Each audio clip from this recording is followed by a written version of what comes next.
home health, hospice, and hospitals.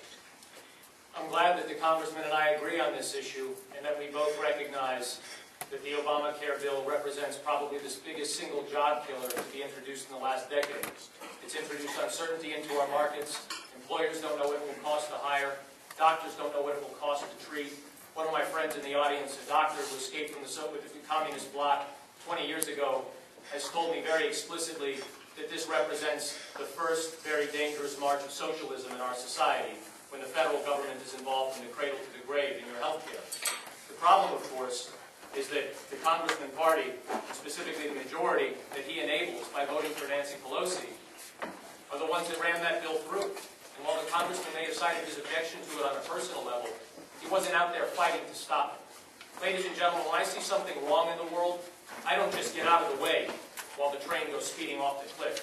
I think that you want a member of Congress that's going to represent you, that's going to hear your objections, and that's going to get out in front. And when you see something wrong, you lead. And when you're a member of Nancy Pelosi's leadership team, it's not enough to corral votes, but you need to go out there and stop bad legislation. Thank you.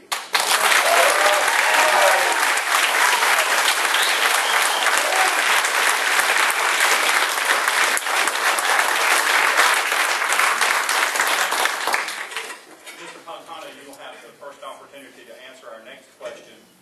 What benefits do you see for North Carolina agriculture in the Base Realignment and Closure Commission's, the BRAC, plan to expand military bases in eastern North Carolina? I think one of the unintended consequences might be a slight surge in property values. The BRAC is going to necessitate an expansion to accommodate the 40,000 or so personnel that are going to be flooding into the Fort Bragg area, and we're grateful for that. That's been an ongoing effort for some time, and I appreciate all of the Congressman's efforts in support of veterans issues. But I think that there's an untold story here. I think that agriculture in southeastern North Carolina has the potential to be a real economic engine for this district, and we already know that our hog and poultry farmers lead not just the state, but in fact lead the country in their productivity. And I think that we have a real opportunity with trade treaties that allow us to export our product, to reach out to markets in China and in Mexico and in Korea and in Japan and actually be a leader. Because I think that North Carolina product and North Carolina agriculture, North Carolina fruits and vegetables, North Carolina eggs, North Carolina peanut butter is a brand, is a product, is something that I think could be very desirable around the world if we were to market, if we were to advocate for it, if we were to promote it. And I'd like the opportunity to do that. Thank you. Thank you.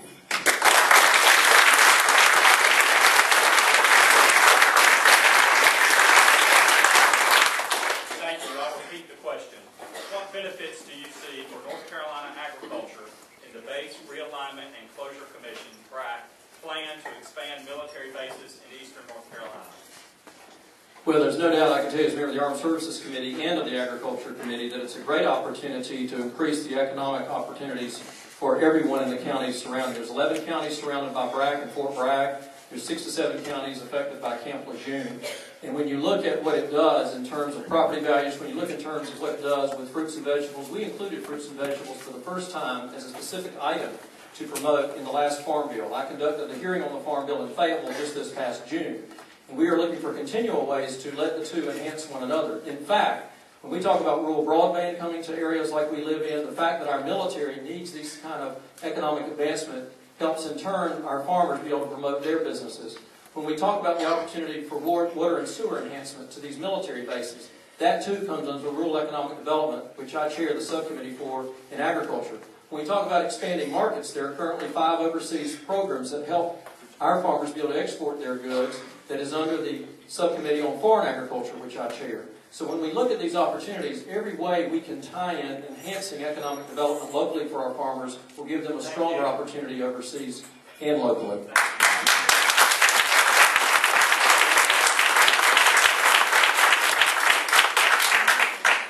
Congressman, this next question is for you. The immigration issue is very contentious. Explain your stance in the immigration debate and further explain how your position will affect the agricultural economy. Well, there's no doubt that the immigration problem has been a very serious one, And I can tell you right here, I've worked with your good sheriff in Duplin County. I've worked with the sheriff next door in Sampson County. One a Democrat, one a Republican. This is not a partisan issue. It's an American issue about saving our jobs and not letting illegal aliens be a drain on law enforcement, such as some of the gangs we've seen right here that we had to bring federal agents in to help here in Duplin County. It's also an issue dealing a drain on health care and on education. We have to make sure that in every way possible that we are stopping this type of drain on our resources. In fact, I have a bill that I've co-sponsored, the SAVE Act, to make sure we strengthen our efforts on the borders on both the south and the north, increasing our help to make sure we protect our borders. Secondly, that we have required and mandatory employment verification, that our jobs are not going to illegal aliens. And third, that we increase resources for our local law enforcement. We also want to make sure we are working with the agricultural community to make sure that in any way that we deal with illegal aliens, that we are doing it in such a way that we are honoring the fact that American citizens deserve American jobs and we want to protect them. Thank you.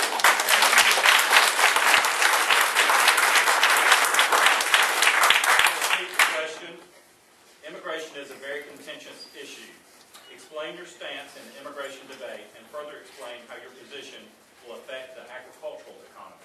When I walked in tonight, I introduced myself to the deputy because I too have been a deputy in New Hanover County Sheriff's Office. I worked at jail on Christmas Eve when we had illegals that we were going to send back, knowing full well they were going to be coming back weeks later. Not days or months or years, but weeks. We knew they'd be coming back. Folks, when the congressman says that this is not a partisan issue, I disagree with him. In fact, I'll have to say that he's wrong. It's very much a partisan issue. Right now, we know for a fact there is a majority in the Congress led by Nancy Pelosi, enabled by Congressman McIntyre, that is looking to grant amnesty to 10 million illegals. Folks, we already know that we are on the verge of bankruptcy as a nation. And we already know that we can't sustain the spending that we have for the citizens that we have when it comes to educating them or giving them the quality of care that we want. Ladies and gentlemen, there is a majority that would give that citizenship away. I am for a wall. I am for patrolling that wall. I am for ensuring our borders are sealed. I'm for a guest worker program because I recognize how important guest workers are to farmers. Folks, the congressman on a number of occasions voted to underfund the border fence. Let me be clear about that. When push came to shove, he took money away from the fence. Thank you.